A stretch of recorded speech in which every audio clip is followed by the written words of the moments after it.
தொடுவார். அல்லேலூயா சொல்லுங்க.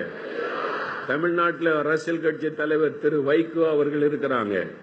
அவங்க மனைவி, அவங்க பிள்ளைங்க எல்லாரும் ரட்சிக்கப்பட்டு அசெம்பிளி சர்க்கார் சர்ச்சில் ஞானஸ்தானம் எடுத்துட்டாங்க. அவங்க எல்லாருமே ஞானஸ்தானம் எடுத்து சர்ச்சுக்கு ஒழுங்கா போறாங்க. அல்லேலூயா சொல்லுங்க. திரு வைகோ ஒரு கட்சி தலைவரா இருக்கனால அவர் இன்னும் ஓப்பன் அறிவிக்கல. இயேசுவை விசுவாசித்து ஒரு நாளைக்கு 2 முறை பைபிள் வாசிக்கிறார்.